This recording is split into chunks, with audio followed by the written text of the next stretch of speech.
지난 학기에 과제로 스피커 모델링 할 디자인을 스케치하라고 학생에게 말했다. 그랬더니 어떤 학생이 이런 그림을 그리고 퇴근하겠다고 했다. 나는 잠시 벙 떴었으나 이 그림에 틀린 말은 없었다. 나는 성의를 보이라고 하는 말이 아니었고 앞으로의 계획을 봤으면 하는 거였기 때문에 문제가 되지 않았다. 나는 사실 그림을 잘 그린다. 그도 그럴 것이 3년 동안 코픽 마카를 써왔기 때문이다. 학교도 실기 100%로 편입을 했다. 멀티라인으로 그린 렌더링보다 독일제 파버캐스텔 검은색 색연필로 그린 아웃라인을 좋아한다. 육각의 수성보다 땀이나 물에 번지지 않는 동그란 단면의 유성 파버캐스텔을 좋아한다. 색연필은 항상 뾰족한 상태이어야 한다. 프리즈마 색연필은 극혐이다. 왜냐하면 흰색 포스터 물감과 블렌딩이 되지 않기 때문이다. 스케치는 주로 색연필을 썼는데 볼펜이나 플러스펜보다 프리즈마 베르신 블랙을 선호했다. 왜냐하면 연한 선과 진한 선의 범위가 넓어 그림이 풍부해 보이기 때문이다. 플러스펜으로 그림을 그려야 할 때도 있었다. 플러스펜은 색연필과 다르게 필압을 줄 필요가 없고 펜의 기울기만으로 스트로크를 조절해야 하고 강약을 조절할 수 없으면 플러스펜을 분해하여 내부 스폰지를 물로 적당히 빨아 잉크를 덜어내고 덜어낸 만큼 물을 채우면 연한 플러스펜을 만들 수 있는데 그걸로 밑그림을 그리면 된다. 그게 귀찮으면 코픽 마카 쿨그레이 1번으로 밑그림을 그리고 그 위에 플러스펜으로 그림을 그리면 된다.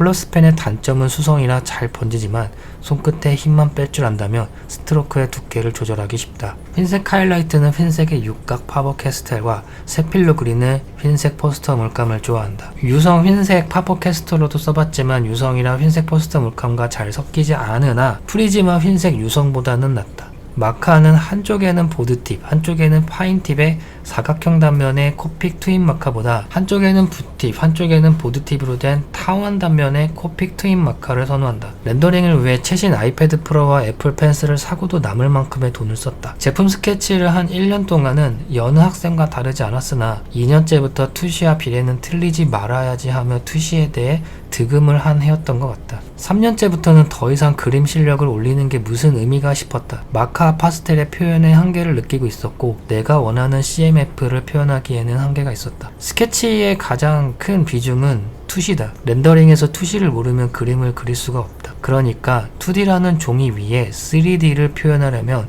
투시를 이해를 해야 하는데 한계가 있을 수밖에 없다.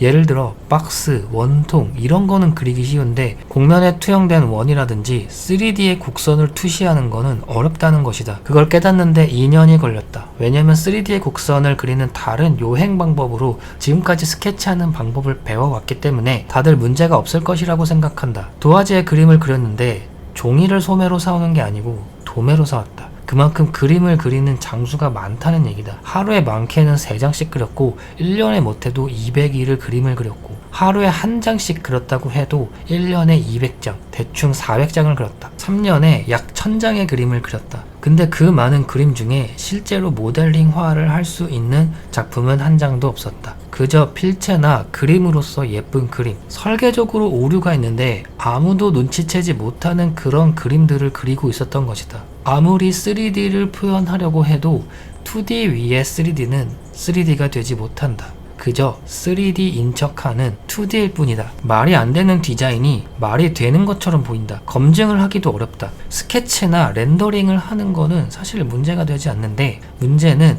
그런 아이디어가 모델링으로나 목업으로 진행되지 않고 렌더링에서 마무리가 되었을 때 그리고 그게 평가 기준이 되었을 때는 문제가 된다. 이것은 마치 토익 시험을 보고 틀린 문제를 체크하지 않고 다음 토익 시험을 준비하는 것과 다를 게 없다. 그렇다 보니 그렇게 그림을 그렸으면서 일부러 그림을 못 그리는 척을 했다. 못 그리는 척을 한다기보다 공들여 선을 긋지 않는다. 그림을 대충 그리면 그림이 사람을 유혹하지 않는다. 못난이 디자인이면서 잘난 척을 하지 않기 때문에 디자인을 객관적으로 평가할 수 있다. 못 그린 그림은 디자인의 상상을 야기한다. 단순히 못 그린 그림이 아니라 모델링으로서 목업으로서 설명은 되어 있는 못 그린 그림. 무지성의 못 그린 그림이 아니다.